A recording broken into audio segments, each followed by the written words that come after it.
Ujú. Bueno, esta es su clase número 4, ya, gracias a Dios, del Evangelio de Juan. Les doy la bienvenida. Ujú. Jueves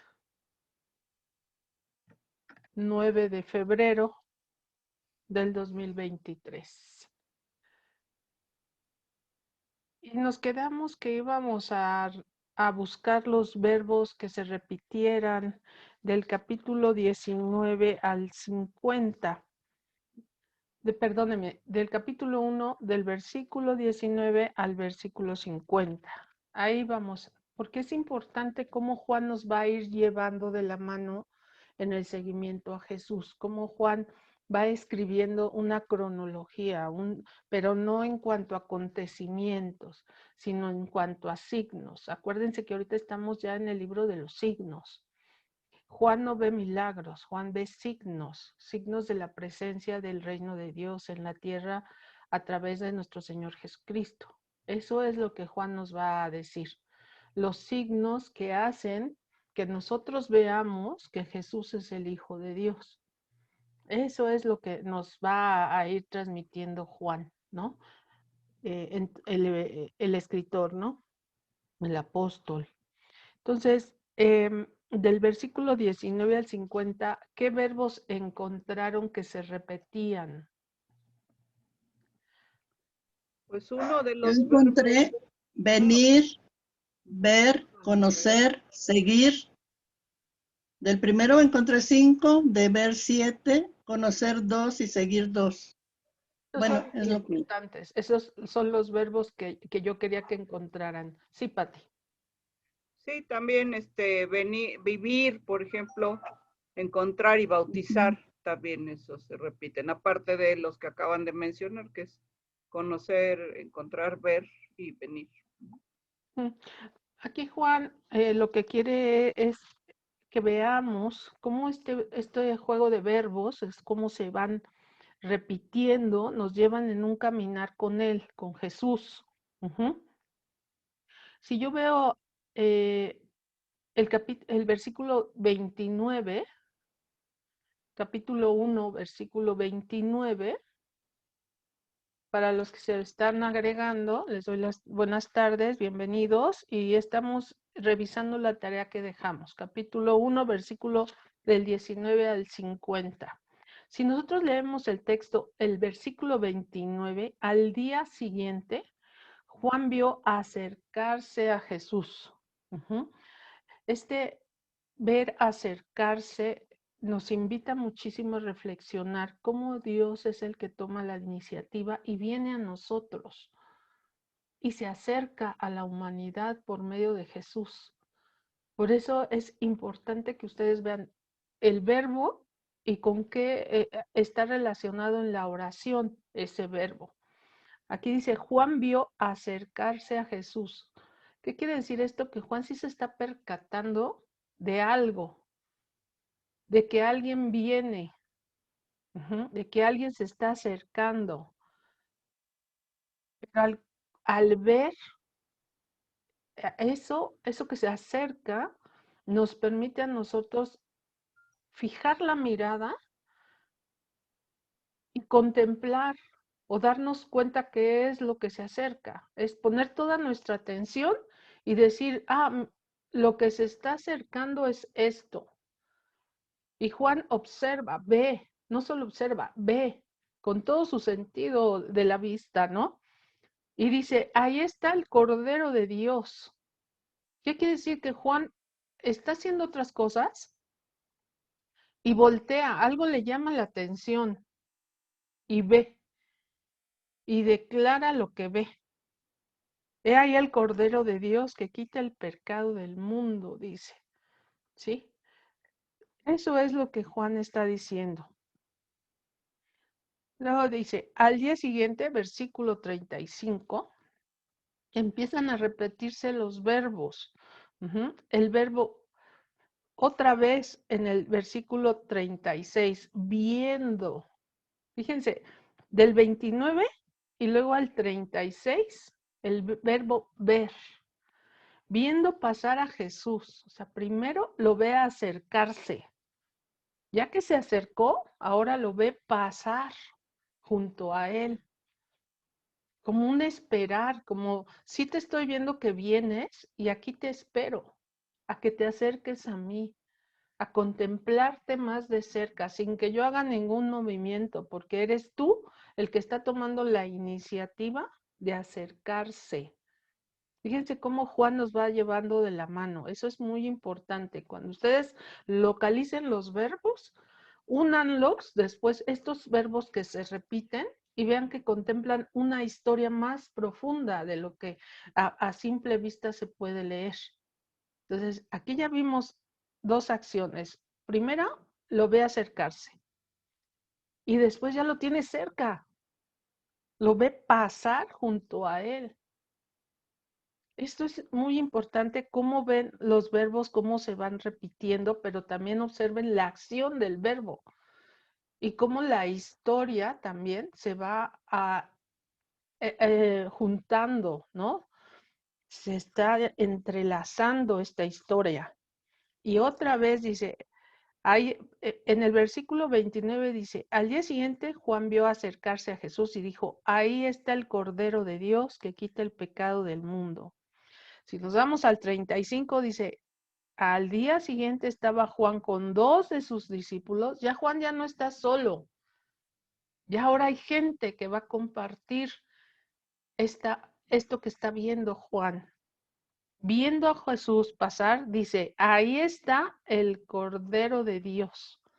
Fíjense cómo 2 veces ocupa el mismo verbo. Ahí es el Cordero de Dios en el versículo 29 y ahí está el Cordero de Dios en el versículo 35. Es una afirmación de la afirmación. O sea, sí lo está reconociendo como el Cordero de Dios. Fíjense cómo va hilando el biblista esta historia. Así, las Sagradas Escrituras las tenemos que leer muy despacio y conscientes de lo que estamos leyendo. Las Sagradas Escrituras no se leen así de corrido, porque no es una novela. Es un texto con muchísima sabiduría, muchísima. Entonces tenemos que recorrerla despacito y volvernos hacia atrás y otra vez caminar y otra vez hacia atrás y otra vez caminar. Así se leen las Sagradas Escrituras. Muy bien. Y los discípulos al oírlo ya no solo lo ven. Ahora entra otro verbo, oír. Escuchar al que está viendo y al que está declarando. Al oírlo hablar así, siguieron a Jesús. Aquí hay 2 verbos, oírlo y seguir. 2 verbos muy importantes. Yo escucho hablar al que está declarando, me doy cuenta, volteo, veo y sigo. Porque ya Juan dice aquí, los discípulos, son discípulos de Juan, el Bautista. Juan el Bautista también tenía discípulos. Y esos discípulos escucharon al maestro, en este caso Juan el Bautista, hablar del Cordero de Dios, de la venida del Mesías. Y cuando los discípulos escuchan hablar al maestro, decir, declarar, he ahí el Cordero de Dios, ellos sin pensarlo siguen al verdadero maestro, al Cordero de Dios, sin pensarlo. Y continúa el texto. Jesús se volvió y al ver que lo seguían les dice, fíjense, pareciera un verbo al ver que lo seguían, como molesto, ¿no? Pero no. Es un reconocer al que se está acercando a mí. Es un darle su lugar, su tiempo, y Jesús se lo está dando. Fíjense cómo lo dice Juan. Jesús se volvió y al ver que le seguían, o sea, se toma para Jesús ese paso, porque ahorita estaba pasando junto a Juan y a los discípulos de Juan, y ellos al escucharlo lo siguen. Jesús se detiene, fíjense, se toma el tiempo, se detiene y voltea a verlos. Qué cosa tan maravillosa. Como que les da un reconocimiento al acto que ellos están haciendo.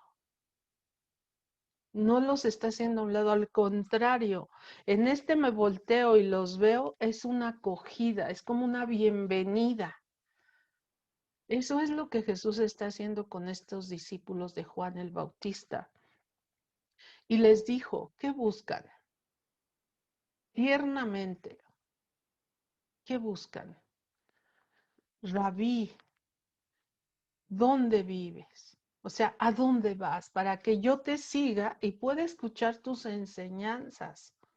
Eso es lo que ellos le están preguntando. Queremos ser tus discípulos. ¿A dónde vives?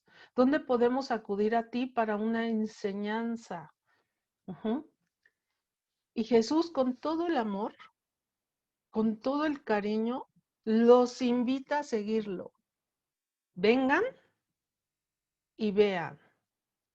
¿Por qué? Porque ya escucharon, ya caminaron hacia Él y ahora es una invitación de entrega. Vengan, vengan, conozcan. Eso ya no es un sígueme, es ven.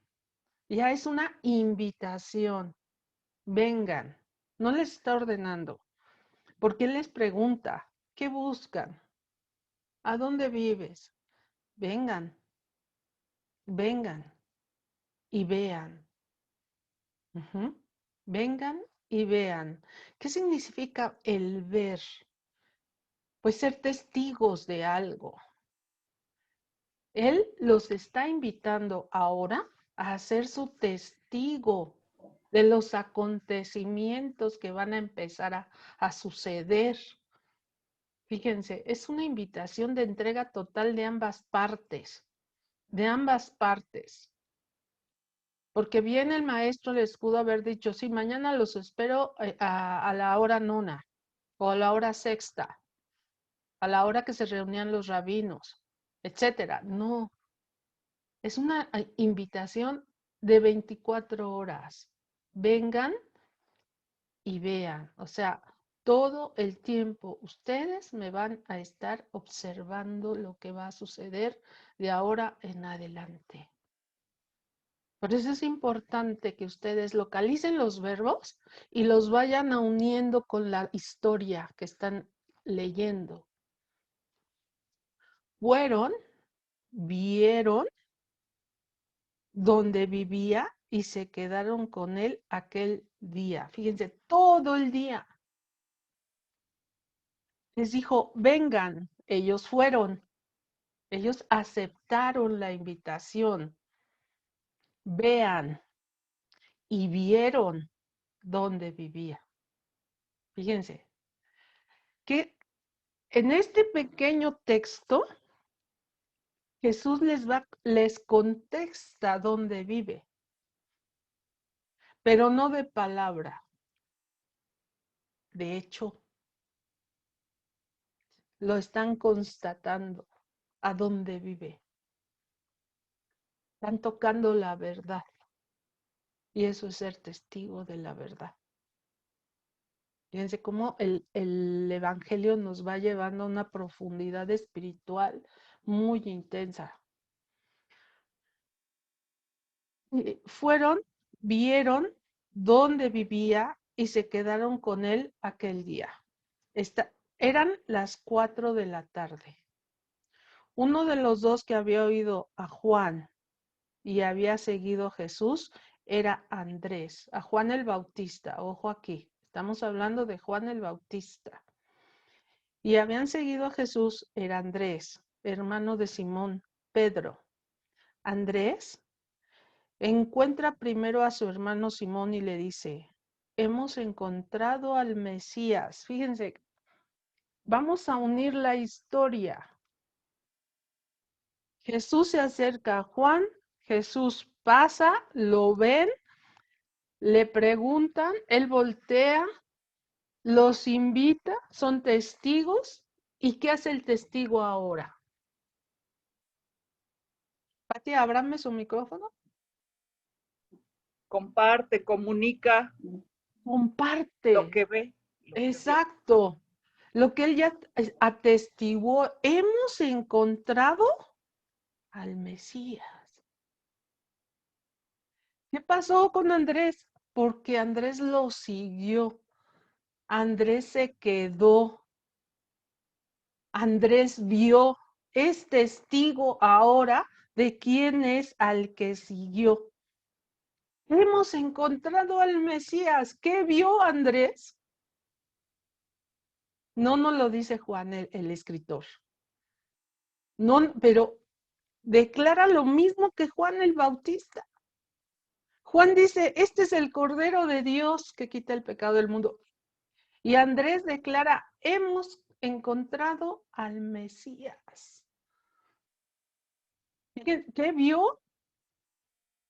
Algo maravilloso, donde él se atreve a declarar algo tan grande en esa época judaica. Fíjense todo lo que nos va narrando el escritor sagrado. Por eso los verbos son importantes. El verbo que utiliza aquí el biblista es hemos, no hemos. O sea, hay más de un testigo de los hechos oculares. Varios testigos. Hemos encontrado al Mesías y lo condujo a Jesús. ¿Qué hizo el testigo ahora? Ya compartió, como nos dijo Patti, ¿no? Verbalmente. ¿Y ahora qué hace? Lo invita. Pues él empieza a dar la palabra, ¿no? También a dar el conocimiento de Jesús. Excelente, Ana, excelente. Eso es precisamente el Evangelio, la buena noticia. Eso es lo que está haciendo este personaje que pareciera que no tiene nada que ver con esto. Fíjense quién es el primero en el Evangelio de Juan de anunciar el Evangelio. La buena noticia, hemos encontrado al Mesías. Ese es anunciar el Evangelio, la buena noticia. Excelente, excelente. ¿Sí? Ha participado en forma oral. Acuérdense que el primer punto para transmitir es la oral. Exactamente. Este personaje no se ha dado cuenta de lo que ha hecho. Anunciar el Evangelio. Anunciar logos. Anunciar al Cordero de Dios que quita el pecado del mundo. Este personaje, Andrés, muy poco mencionado en cualquier evangelio, pero ¿qué peso tiene? ¿Qué quiere decir? Que no, ningún acto, ninguna encomienda, ninguna misión es de poco valor a los ojos de Dios. Porque esto que está haciendo Andrés es invitar a otros al encuentro con el Mesías. Vengan, esto no me lo puedo callar, esto no es solo para mí, esto es para todos. Hemos encontrado al Mesías. ¿Cómo lo encontraron? ¿Me pueden contestar eso? Era discípulo, ¿no? De Juan. O sea, digamos que Juan lo presenta y lo reconfirma, ¿no? O sea, no nomás una sola vez, sino. Vámonos espiritualmente, con verbos. Contéstenme con verbos. ¿Cómo lo encontró? Puros verbos. ¿Qué fue la tarea, no? Los verbos.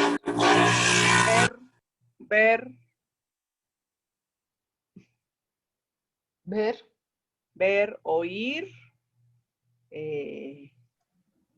seguir. Y conocerlo más, ¿no? Todavía.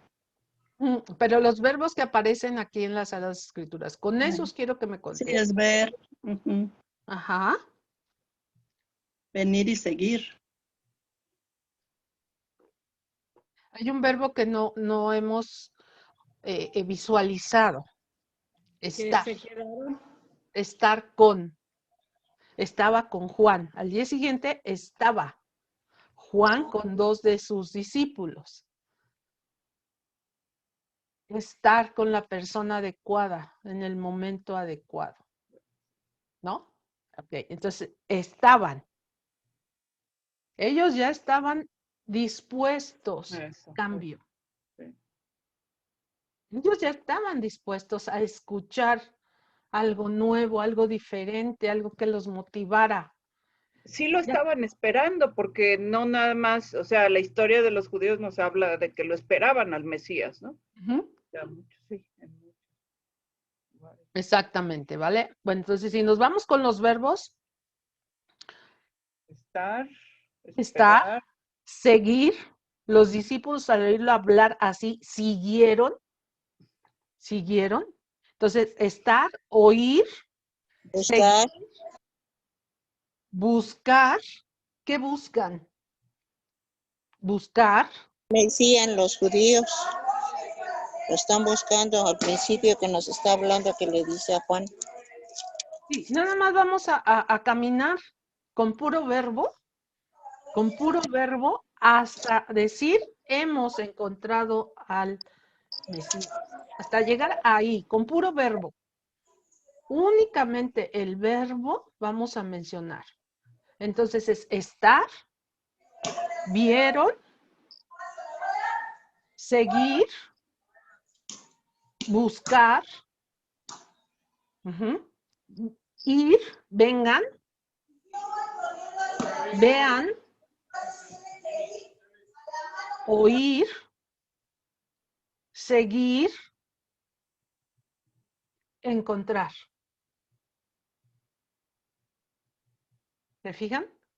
Termina con encontrar. Hasta ahí. Es una cadena de acontecimientos con puro verbo. Y terminamos con encontrar. ¿Sí? Entonces, ¿a qué nos invita el texto bíblico? Primeramente, a estar dispuestos a encontrar algo. ¿Y cómo?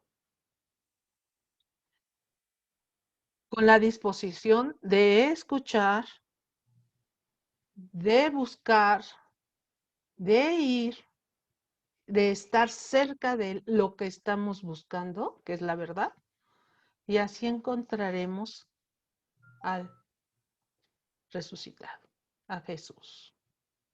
Esta es una invitación que nos hace el Evangelio, para que nosotros, al encontrarlo, también seamos portadores de la buena noticia. He encontrado al verdadero Cristo, a Jesús, el Hijo de Dios. Eso es a lo que nos invita el Evangelio, a declararlo también nosotros. Con esa alegría que Andrés nos está compartiendo ahorita. Hemos encontrado al Mesías, que significa Cristo. Y una vez que compartimos el Evangelio, lo tenemos que llevar nosotros, como un bebé, de la mano al Mesías. Instruirlo, que oiga, que vea, que viva, que sienta, para que se vuelva testigo también del resucitado. Esa es la misión de todos nosotros. ¿Cómo ven? ¿Cómo vamos? Muy bien. ¿No? Es importante, por eso esta tarea pareciera muy sencilla, pero no era nada sencilla. Nada sencilla. Pero es vamos iniciando y ya en el capítulo 3 ustedes me van a explicar esto. Así, tal cual. ¿Vale? Muy bien. Continuó. Y lo condujo a Jesús, fíjense, le comunica, pero lo lleva. No es nada más, te digo que hay misa de 7, ahí nos vemos. No. Oye, hay misa a las 7, paso por ti a las 10 para las 7, 20 para las 7. ¿Te parece? Sí. Lo llevo. Lo invito, pero lo llevo. Eso es lo que nos está diciendo. No lo dejes solo. Jesús lo miró y dijo, fíjense, otra vez Jesús voltea a mirarlo. ¿Qué quiere decir? Que todo aquel al que se acerque al resucitado, él lo va a voltear a ver. No importa quién sea. Lo que Jesús quiere es que se acerquen a él.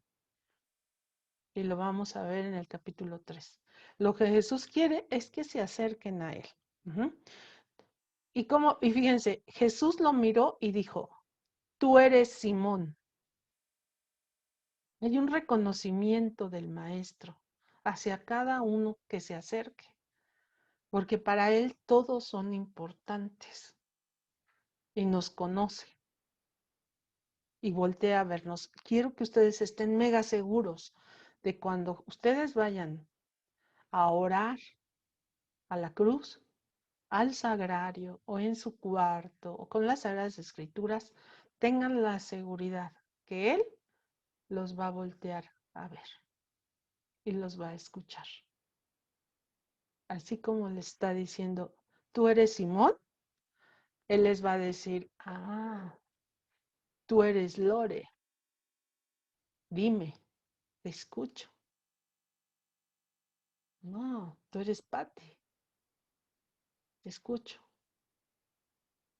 Así a cada uno de nosotros. Tengan esa plena seguridad.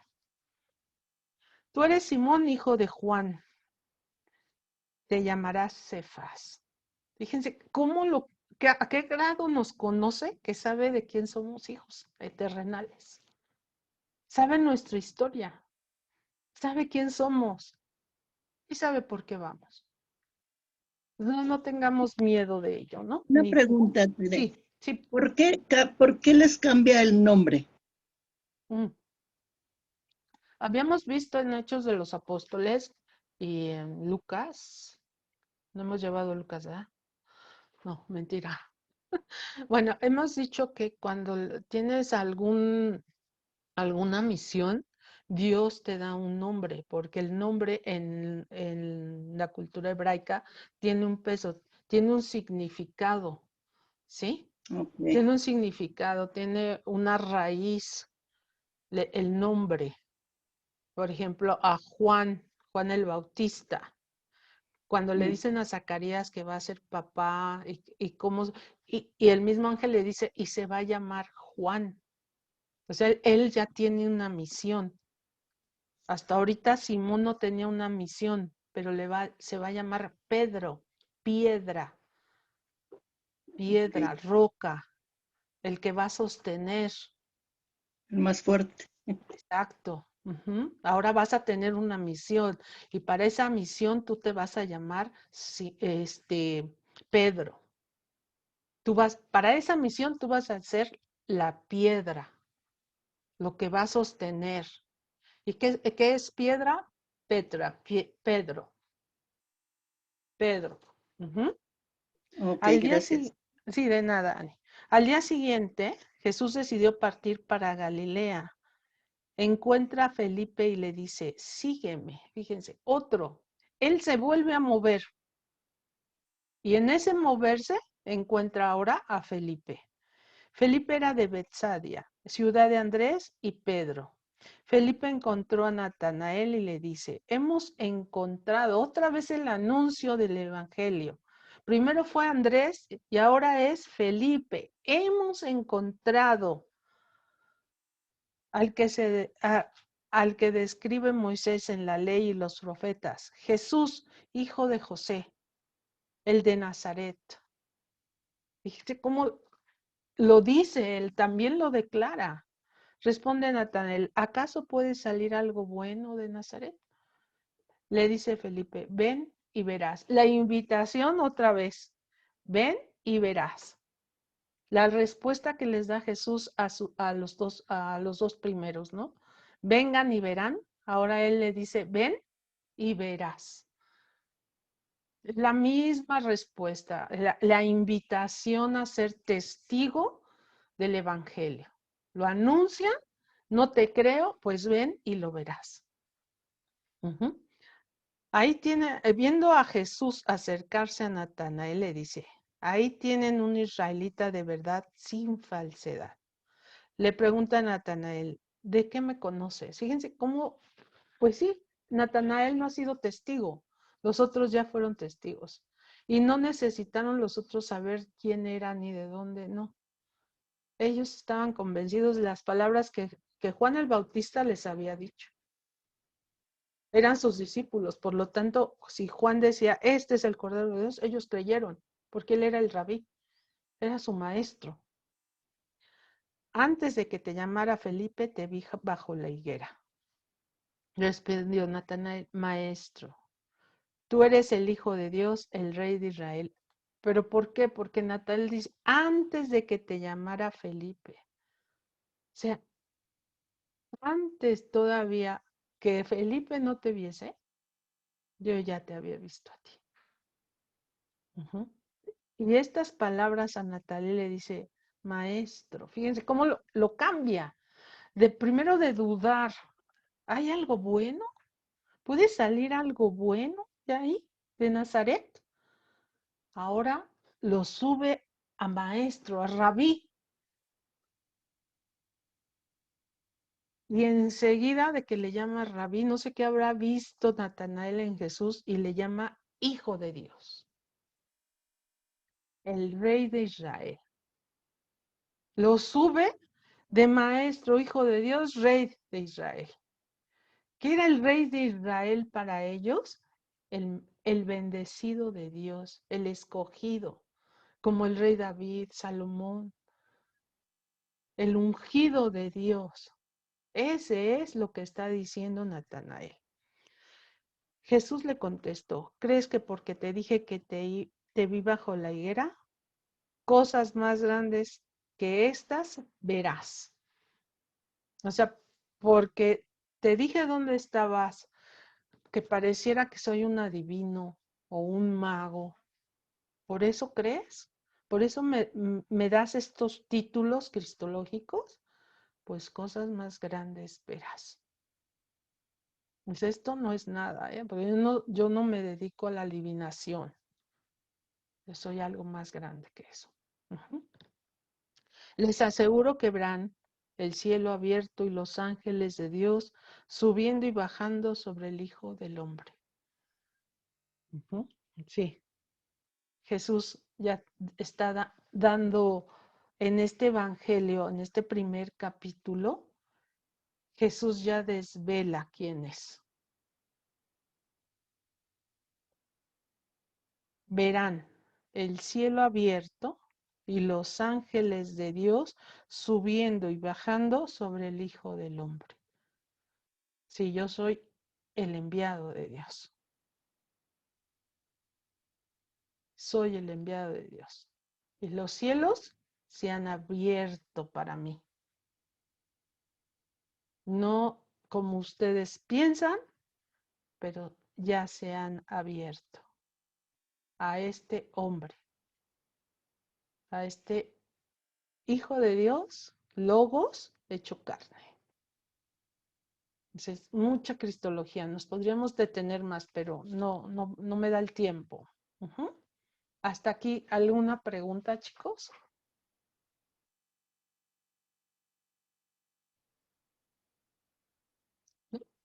¿Vamos bien? Cris, buenas tardes. ¿Vamos bien, chicos? ¿Sí?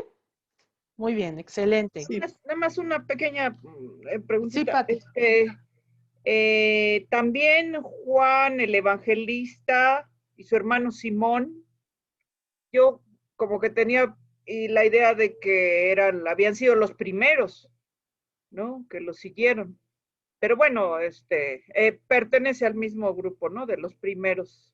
Lo que pasa, sí, los sinópticos nos los describen de una manera, en los tres sinópticos vamos a encontrar el encuentro con los apóstoles diferentes, ¿sí? Aquí nos lo está contando Juan y Juan siempre va a estar fuera de escena. No me cabe duda que Juan estuvo ahí, ¿no? Puesto que nos lo está narrando con un detalle excepcional, porque pronuncia escribe las palabras de Jesús. Nos dice, ¿no? En el 38, Jesús se volvió. O sea, solamente el testigo de los hechos nos puede dar ese tipo de detalles. Jesús se volvió y al ver que le seguían, o sea, él está viendo toda la escena. Vio cuando pasó Jesús, cómo Jesús voltea, cómo ellos lo siguen, lo que le dice Jesús, a dónde van, qué les dijo, qué le está diciendo Andrés a Simón. Definitivamente es testigo. No se está metiendo ahorita todavía en escena, pero definitivamente es testigo de todo, ¿no? Claro que sí, por todo lo que, con todo este detalle, ¿no? Que nos dice las palabras de Jesús, que no mencionan tanto los otros, los sinópticos, pero Juan sí nos va a dar detalle de las palabras de Jesús. Por eso es importante que nosotros pongamos atención en lo que el maestro nos dice. Ven, sígueme, cosas mejores verás. Yo te conocía, yo te vi. ¿Qué dice Jesús en el texto que me puede decir a mí? Eso es lo bonito de este Evangelio de Juan. Las palabras que Jesús va a decir ahorita. Bueno, en todo el Evangelio, ¿no? Todo el Evangelio a partir del versículo 19, no, perdónenme, 35, que es donde aparece Juan, Jesús. En el 35 empieza a hablar, empieza a interactuar ya con los personajes, ¿no?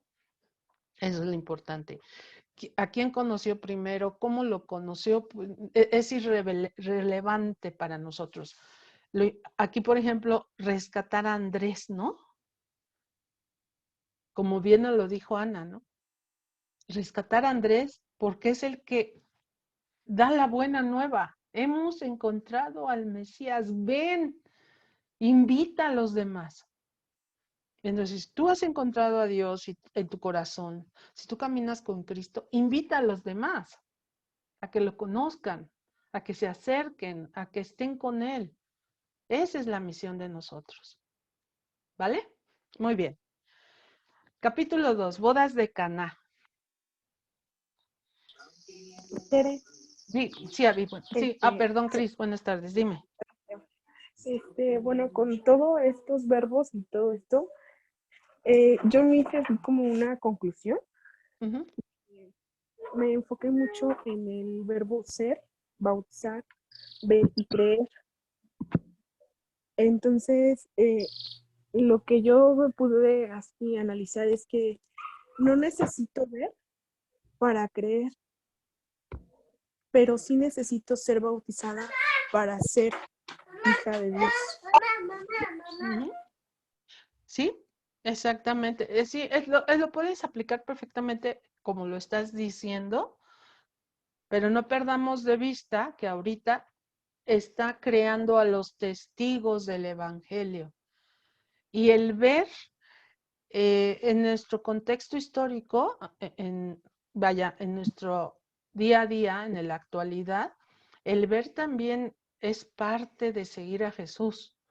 El ver sus milagros, su obra en nuestra vida, en la humanidad, el por qué suceden las cosas. Por ejemplo, este acontecimiento tan triste que sucedió el domingo del terremoto. Si nosotros no vemos la mano de Dios ahí, si nada más vemos lo negativo, estamos perdidos. ¿Pudo haber sido peor? Sí, pero no lo fue. Por lo tanto, Dios decidió que no fuera peor. Cosas naturales, sí. La tierra es algo vivo, se mueve.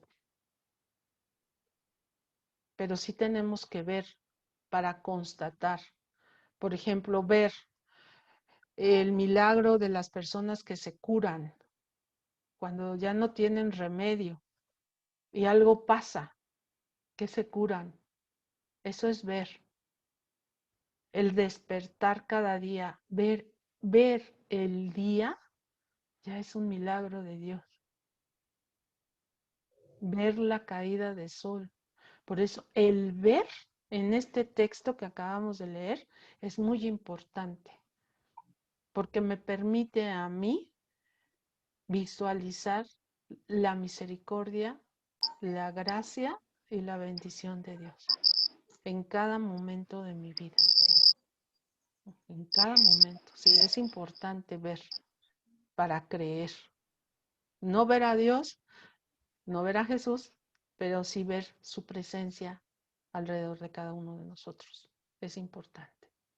El ¿Vale? simple hecho de cómo están rescatando a los niños ahí del terremoto, que están sacando con la mano las tierras y todo, y la carita de la niña o del... Sí. Sí, y le dan agua en una tapa. El sacar al bebé de recién nacido también. Eso es Digo, ver. ahí son las manos de Dios, porque Exacto. es Excelente, increíble Ani. todo lo que está sucediendo ahorita. Sí, es Ese es el importante ver ver para mí. que no Así es. necesitamos ver a Jesús para creer, como Santo Tomás, Claro. pero sí el ver los acontecimientos del día a día y ver ahí la voluntad de Dios.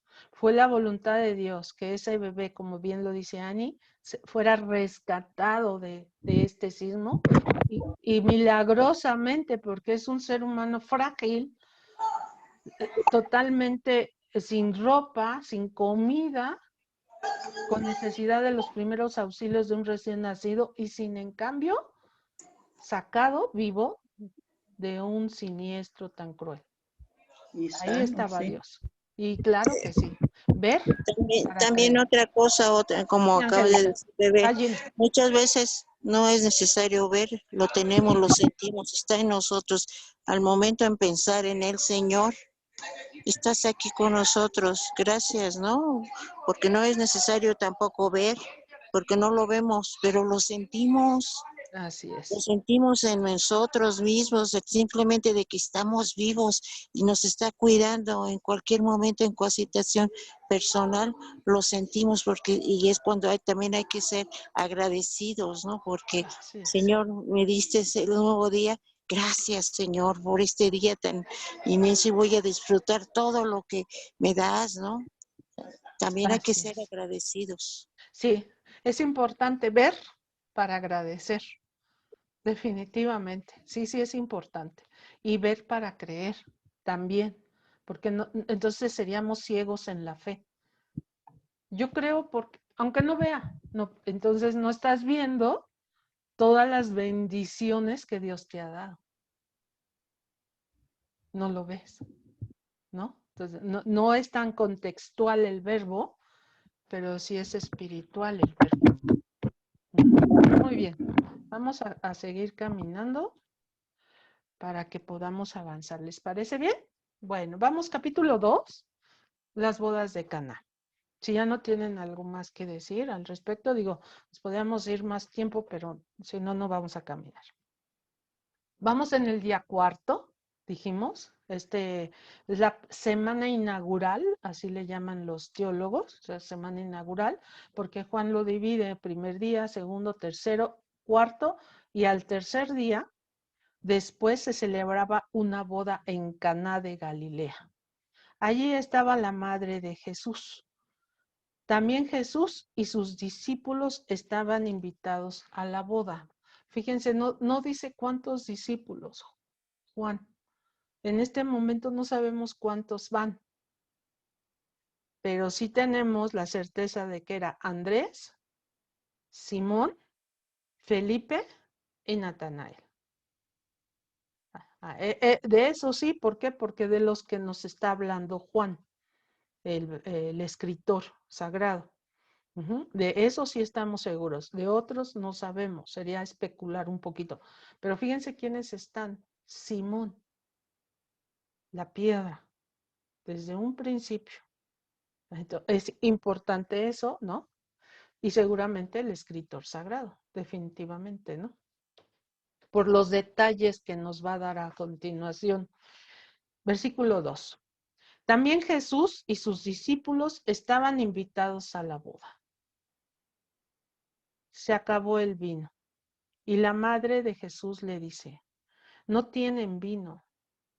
Jesús le responde, ¿qué quieres de mí, mujer? Aún no ha llegado mi hora. La madre dice a los que servían, hagan lo que él les diga. Había allí 6 tinajas de piedra destinadas a los ritos de purificación de los judíos con una capacidad de 70 a 100 litros cada una. Jesús le dice, llenen de agua las tinajas. Las llenaron hasta el borde. Les dice, ahora saquen un poco y llévenle al encargado del banquete para que lo pruebe. Se lo llevaron.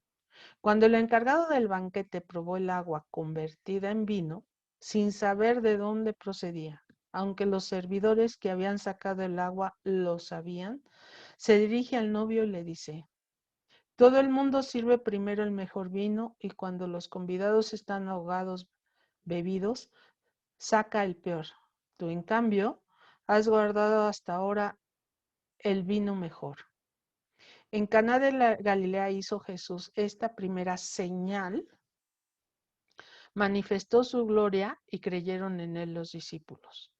Después bajó a Capernaum con su madre, sus hermanos y sus discípulos y se detuvo varios días allí. Primera escena. Segunda escena, continúa el relato, pero vamos a ver. La tarea fue, ¿cuál es el signo y cuál es el milagro?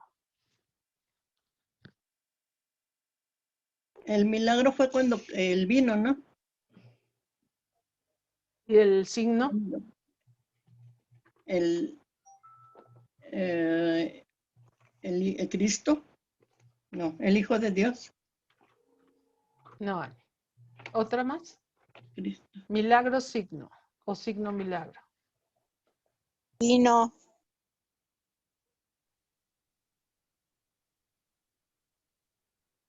A ver, yo.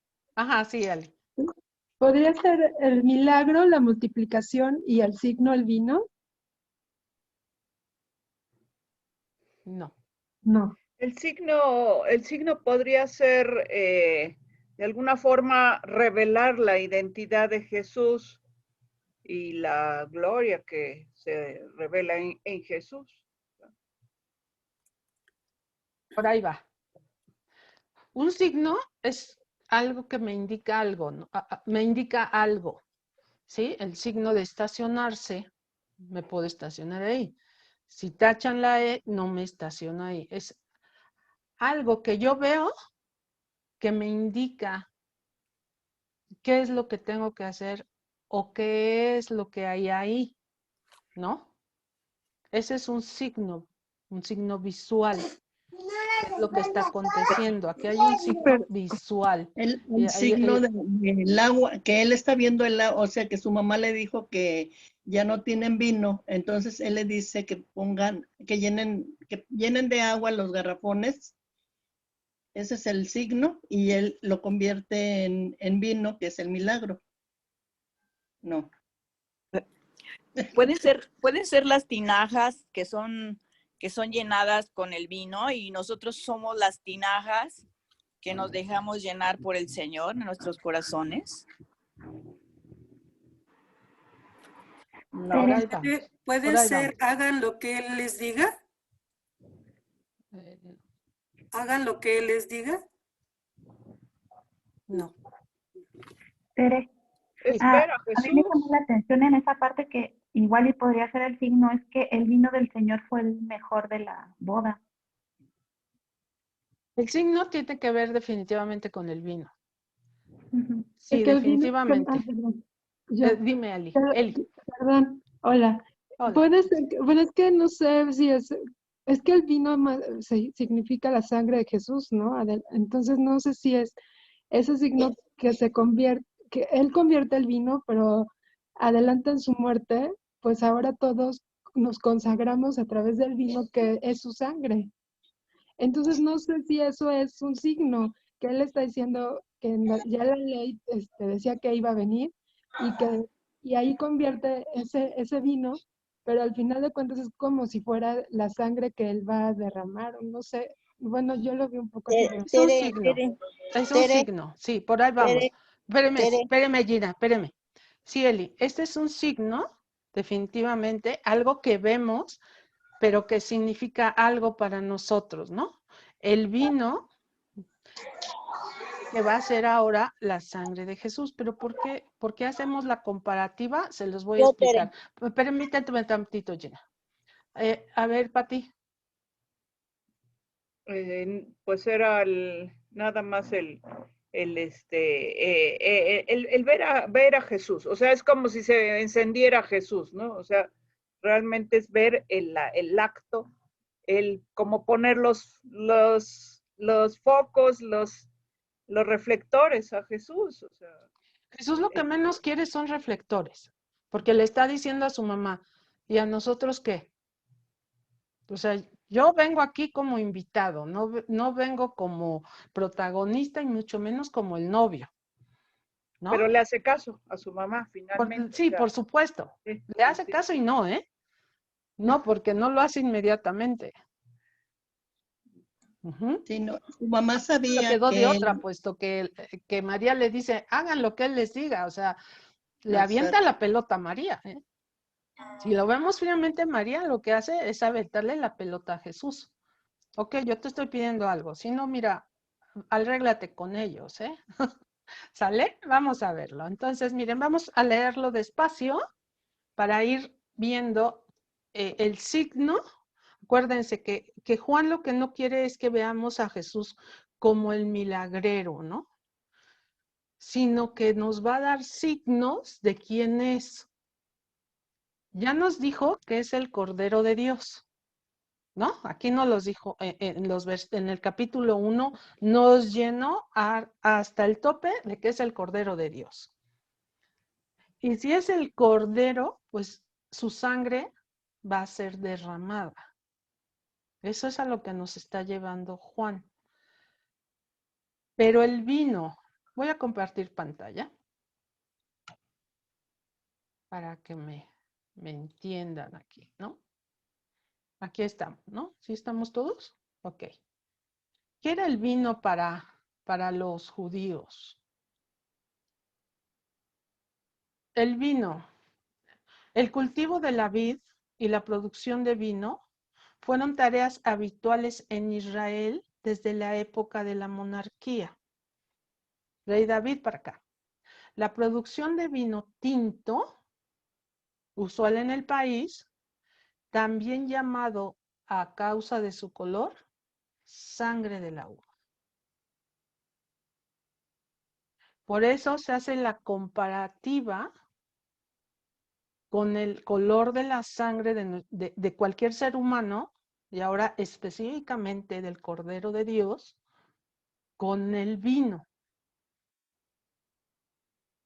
Porque a la uva se les trae el jugo y ellos lo ven como si fuera su sangre del fruto. Y Jesús va a derramar su sangre. ¿Vale? Vamos a verlo. Proverbios 23, versículo 29 al 35, por favor. Proverbios 23.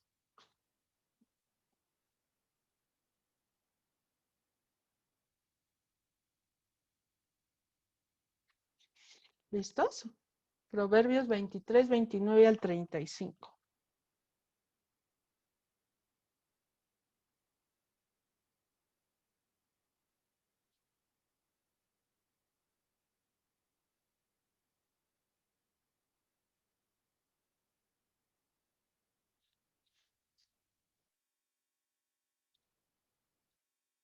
Quien ya lo tenga me avisa, porfa. Pati, a ver. Proverbios 3. Avi, ¿me prepara Deuteronomio 32, 14? 29. Ajá. ¿Quién sufre? ¿Quién se queja? ¿Quién pelea? ¿Quién se lamenta? ¿Quién recibe golpes sin motivos? ¿Quién tiene la mirada turbia? el que vive para el vino y va catando bebidas. No mires al vino cuando rojea y lanza destellos en la copa. Se desliza suavemente. Al final muerde como culebra y pica como víbora. Tus ojos verán maravillas. Tu mente imaginará absurdos. Te hará sentir como quien está en alta mar o agarrado en la punta de un mástil. Me han golpeado y no me ha dolido. Me han sacudido y no lo he sentido. En cuanto despierte, volveré a pedir más. Palabra de Dios. Aquí Proverbios nos está hablando de un vino que nos hace daño y que tomando en demasía nos puede llevar a la perdición. ¿Quién sufre? ¿Quién se queja? ¿Quién pelea? ¿Quién se lamenta? ¿Quién recibe golpes sin motivo? ¿Quién tiene la mirada turbia? El que vive para el vino y va catando bebidas. Está hablando de un vino humano, de un vino que en demasía hace daño. Pero el que va a dar Jesús no hace daño. Su sangre nos va a llevar a la santidad. Diferente al vino, ¿no? Pero fíjense cómo le llama las Sagradas Escrituras. Deuteronomio 32, 14. Abby, porfa.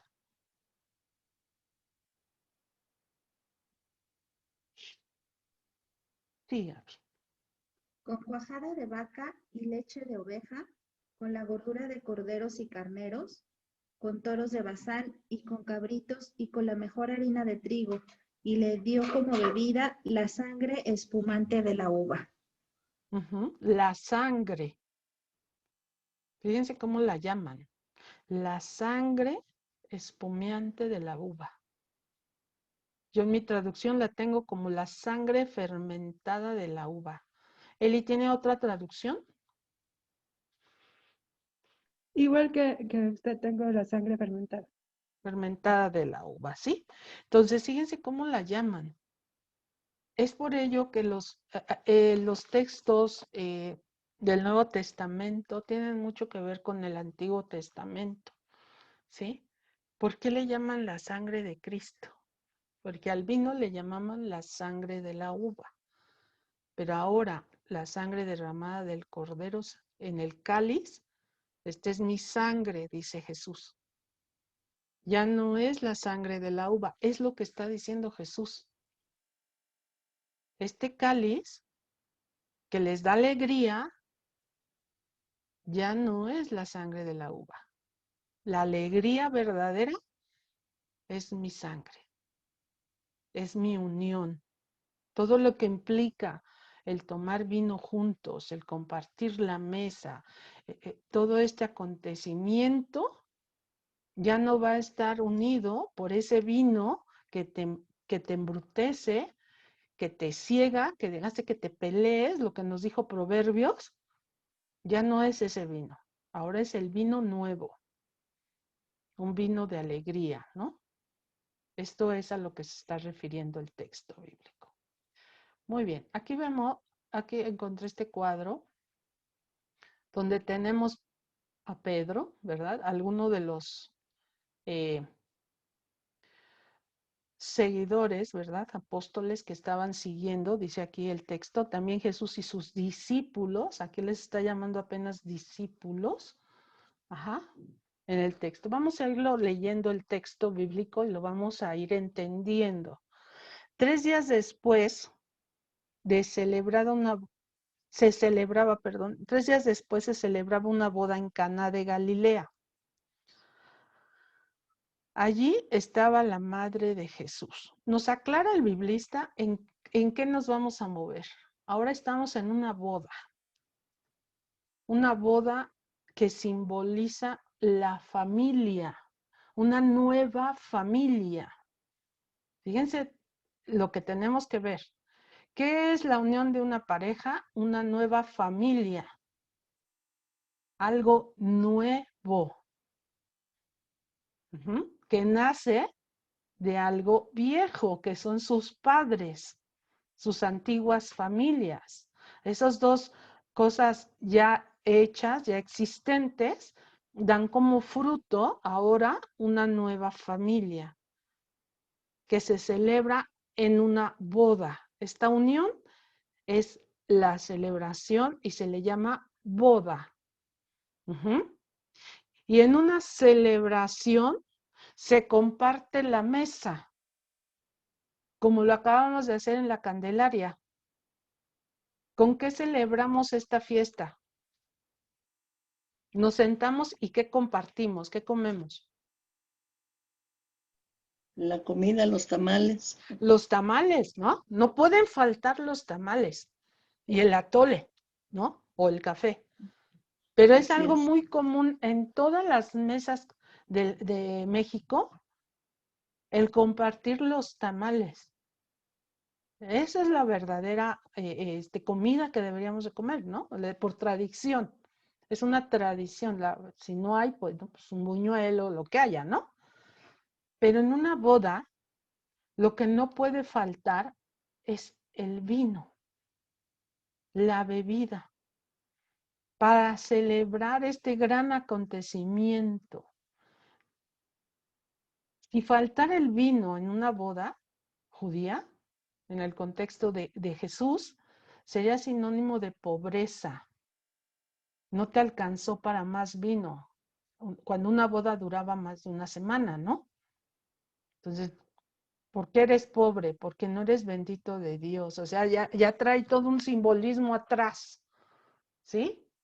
Se va a casar tus hijos, por lo tanto, tienes que tener suficiente de todo, porque entonces no eres bendito de Dios. Eres pobre. Y eso era malo, era mal visto, ¿no? Hasta ahí vamos bien, ¿no? Entonces, ahí estaba la madre de Jesús. También Jesús y sus discípulos estaban invitados a la boda. Nos aclaran esto. Son invitados. No son los personajes principales en el evento. Son invitados. Invitados que se deben de tener a lo que haya en la casa del novio y no se pueden meter, ¿no? No se pueden meter. Se acabó el vino. ¿Qué quiere decir? Chispas. Sigue la boda, sigue la fiesta y se acabó el vino. Los dueños de la casa van a pasar vergüenza y una gran pena y tristeza. Y la madre de Jesús le dice, ¿qué está evitando la madre de Jesús? La tristeza de esa nueva familia. Eso es lo que está evitando. La pena de los padres, de los novios ante la sociedad. Jesús le responde, ¿qué quieres de mí, mujer? Aún no ha llegado mi hora. A ver, ¿qué quieres de mí? Yo no soy el novio. Y todavía no lo soy. Eso es lo que está diciendo Jesús.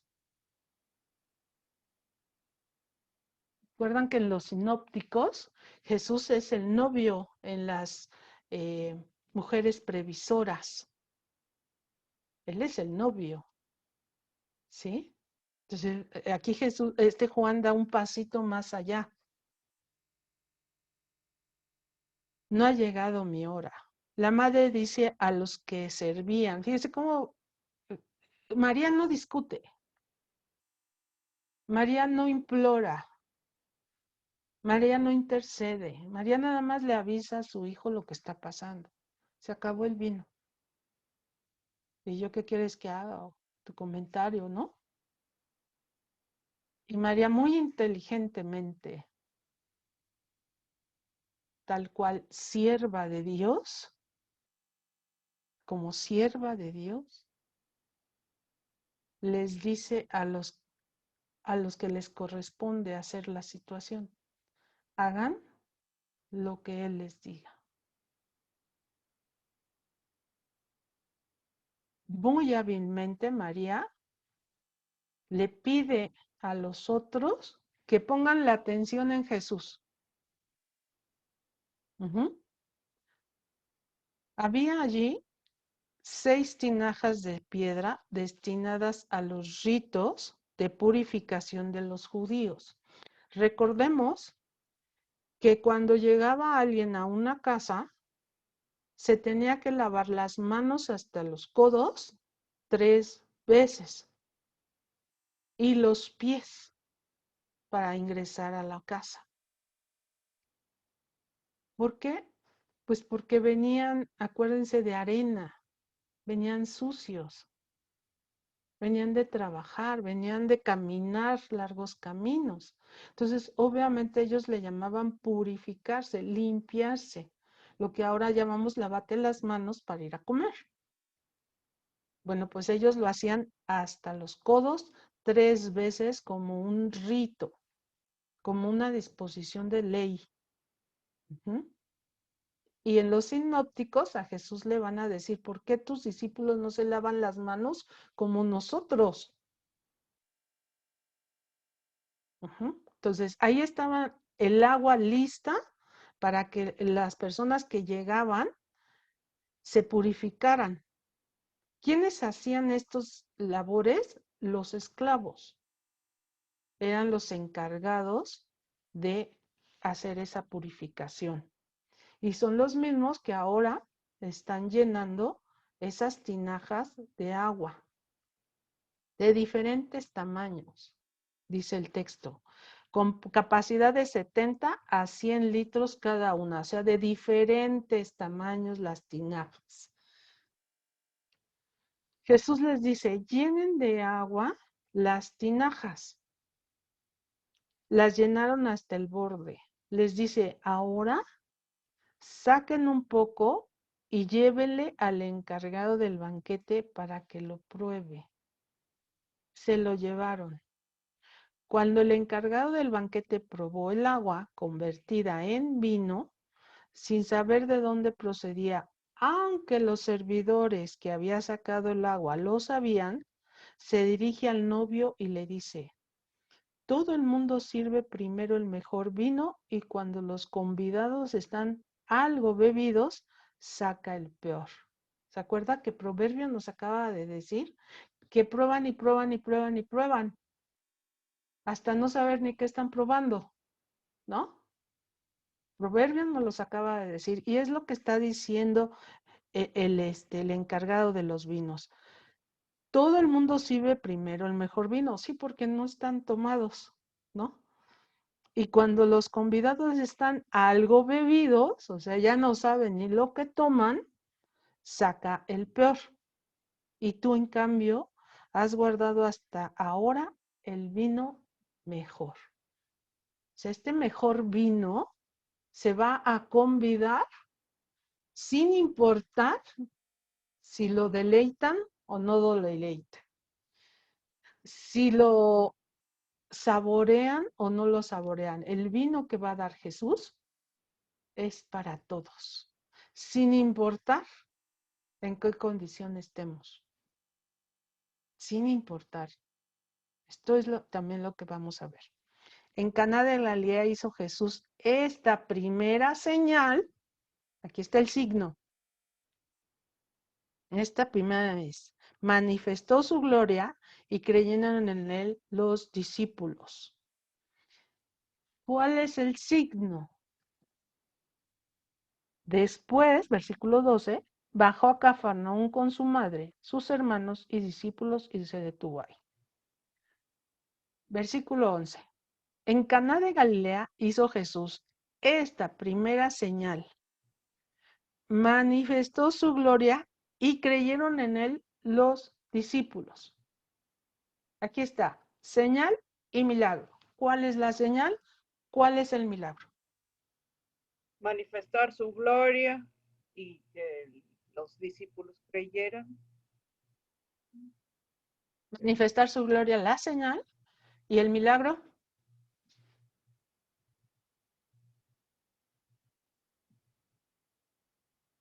Lo del vino, ¿no? En Caná de Galilea hizo Jesús esta primera señal. Manifestó su gloria y creyeron en él los discípulos. En este versículo 11 está la señal y el milagro. ¿Cuál es la señal y cuál es el milagro?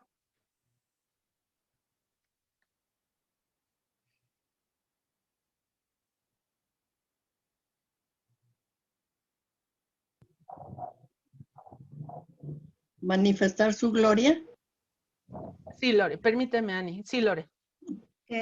Relacionado con lo que la hermanita dijo, manifiesta su gloria a través de convertir el agua en el vino, pero el milagro siento que es de todos creyeron en él. Exactamente. Totalmente. Exactamente. El milagro es la conversión de los corazones. Si ustedes han visto las apariciones de la Virgen María, donde hay aparición mariana, hay conversión de corazones. Y ese es un milagro de Dios. A ver, lo vimos la clase pasada. ¿Qué hace que alguien se convierta? Inciso A, la misericordia. Perdón. La gracia, Ani. Exacto. La gracia de Dios manifestada en el hombre. Y ese es un milagro.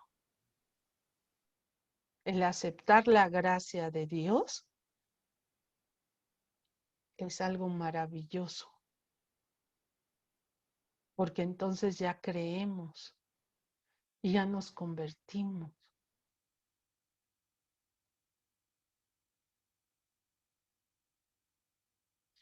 ¿Qué nos dicen cuando nos van a poner de que 8 días la ceniza?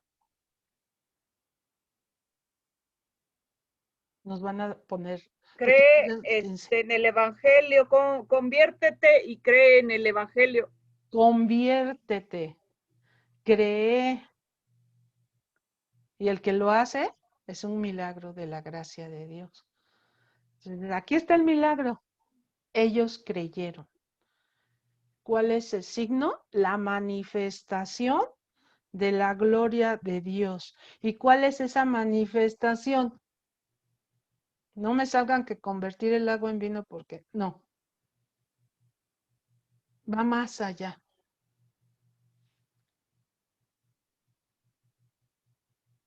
Va más allá.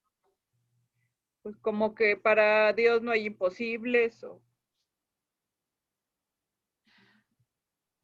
El manipular las cosas naturales.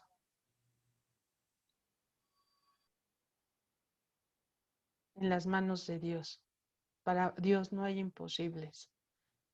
Manifestar su gloria es eso, que para Él no hay imposibles. Puede convertir el agua en vino y el vino en agua, sin decir ni una palabra, porque aquí no dice que dijo unas palabras, o que lo bendijo, que lo... No, no, no, no. Nada más dijo, llénenlas. Llenen de agua las tinajas. Es importante por eso que nos fijemos, ¿qué dice Jesús? ¿Qué va a hacer Jesús? Vienen las tinajas de agua. Ahora saquen un poco y llévelo al encargado del banquete para que lo pruebe. Y en este texto bíblico, ¿quiénes son los testigos mudos? Hay los que están alrededor en la imagen, ¿no? Los que están en casi... el texto bíblico, ¿quiénes son los testigos? Son los sirvientes. Los que llenan de agua las tinajas. Exactamente, Cris, Ani, exactamente. Los sirvientes. Los sirvientes. Fíjense cómo dice el texto bíblico. Cuando el encargado del banquete probó el agua convertida en vino, sin saber de dónde procedía, aunque Los servidores que habían sacado el agua lo sabían. ¿Quiénes fueron los primeros testigos del milagro? Bueno, del signo. Los sirvientes. Los sirvientes, los más humildes, los más sencillos, esos que nadie toma en cuenta, esos que a nadie le preguntaron nada, Juan los inyecta aquí y los hace presentes. Y volvemos a lo mismo, no hay servicio pequeño. Todo es grande ante los ojos de Dios. Y estos testigos pequeños fueron a comunicarlo a otros testigos, a otros y a otros y a otros.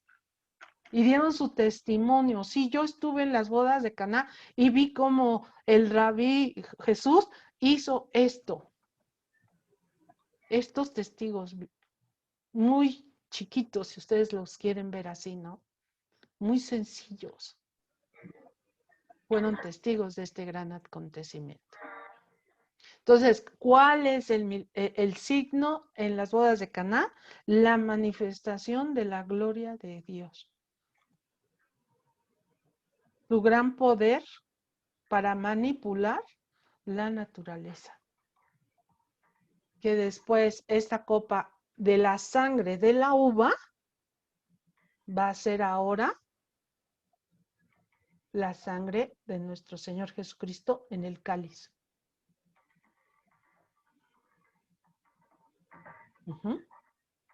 Sí, ya nos está preparando para eso. ¿Pero por qué? Porque se le llama sangre de la uva. Por eso. Y ahora esa sangre de la uva se va a convertir en sangre del Cordero de Dios. Que nos va a dar todo este simbolismo. ¿Qué nos da el vino? Alegría, unión, en medida, ¿no? El vino de la uva, ¿no? Unión, fiesta, regocijo, festividad. Bueno, pues la sangre de nuestro Señor nos va a dar vida, alegría, paz, ¿no? Todos esos acontecimientos que solamente Él puede darnos. ¿De acuerdo? Y lo vemos aquí, ¿no? Maravillados, la Virgen María aquí a un lado de nuestro Señor Jesucristo, observando su gloria, agradeciendo que Jesús haya atendido a su comentario, porque no fue petición, fue un comentario que ella le hizo, ya no tienen vino, es un comentario que le hace la Santísima Virgen. Pues te comento que Lupita está enferma, ¿no? Así ve a la Santísima Virgen, ¿no? Te comento que fulano está en el hospital, ¿no? Y ahí está Jesús, ¿no? Haciéndole caso a su mamá. Hagan lo que Él les diga, ¿no? Hagan lo que Él les diga. Ese es el mensaje de la Virgen María aquí. Hagan lo que Él les diga. Saquemos el jugo de este texto bíblico. Y Lore. Por esta razón de que aquí se manifiesta la grandeza de nuestro Señor Jesucristo, la abundancia, lo que creemos, es común que en el enlace matrimonial se lean las bodas de Caná. Es una tradición, sí, pero yo escuché alguna ocasión a un padre decir que, pues no, tendríamos que leer otros textos bíblicos. Ha sido tradicional porque es una boda, ¿no? Se pronuncia la palabra boda, ¿no? Pero aquí Juan lo maneja como un signo mesiánico. Ahorita, por eso Jesús le dice, ¿tú y yo qué? Pero él va a ser el novio de la iglesia, donde María es la reina de la iglesia, la madre de la iglesia. Entonces ahí va a haber una boda, ¿no? De los colores que viene en Apocalipsis. Sí. Bueno, vamos a sacarle esto, lo espiritual a esto, ¿no? que es lo que a mí me ha encargado mucho el Padre, ¿no? Lo espiritual. ¿Qué es lo espiritual? La Virgen. Yo sacaría primero a la Virgen. Rescataría a la Santísima Madre de Dios diciéndonos, hagan lo que Él les diga. ¿Qué tanto en mi vida hago lo que Dios me dice? ¿Qué tanto yo busco hacer su voluntad? ¿O quiero que Él haga mi voluntad? ¿No? ¿Le pido algo para que así acontezca? ¿O me pongo en sus manos para que Él obre en mí? ¿No? Quiero que llene mi tinaja, sin ver que hay más tinajas que llenar, ¿no? Siempre busco mi beneficio, ¿no? Mi confort, sin ver que la tinaja de al lado a lo mejor necesita más agua que yo. Fíjense cómo el texto dice, con capacidades diferentes. A lo mejor mi tinaja es pequeña y necesito poquita agua, pero hay tinajas muy grandes que necesitan más agua, ¿no? Como los enfermos, por ejemplo, que necesitan paz, que necesitan confort, que necesitan paciencia, necesitan más cosas que mi tinaja. ¿Cómo veo yo mi tinaja con respecto a los demás? Y realmente cómo la ve Jesús. ¿Y me dejo llenar hasta el tope? ¿O siempre veo mi tinaja vacía cuando ya está llena? ¿Veo en mi vida la manifestación de la gloria de Dios? ¿Realmente la veo? ¿O no he terminado de visualizar que mi vida es una fiesta día a día y que Dios es el que está siempre en mi fiesta, invitado a mi fiesta y que como invitado siempre va a procurar que yo esté con ese vino de la alegría en mi vida, el suficiente para mí, sin embotarme, sin perderme, ¿no? Uh-huh. ¿Qué es lo espiritual? Jesús dice, lleven un poco de vino al encargado para que lo pruebe. ¿Comparto mi vino? ¿Comparto lo que tengo en mi tinaja con los demás? ¿Para que lo prueben? ¿O me lo guardo? ¿Comparto mi alegría de haber encontrado al Mesías, al resucitado? ¿Comparto mi alegría de que día a día me está llenando mi tinaja? ¿O me lo guardo? ¿Qué hago? Y en ese compartir, yo logro que otro crea en el resucitado, logro que lo escuche, logro que lo vea.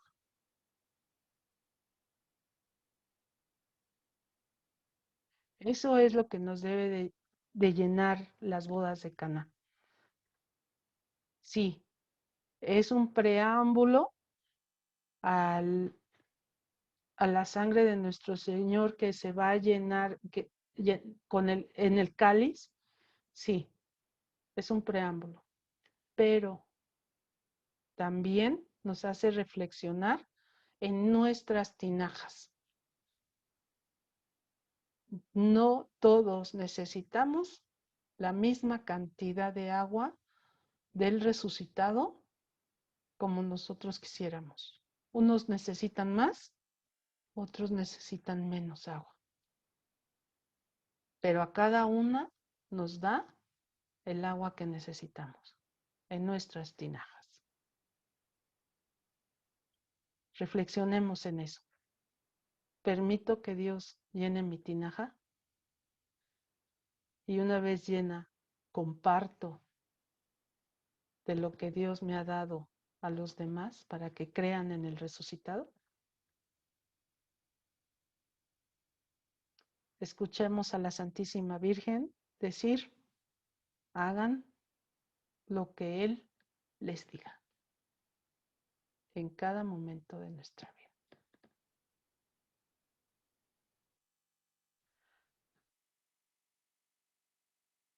¿Vale?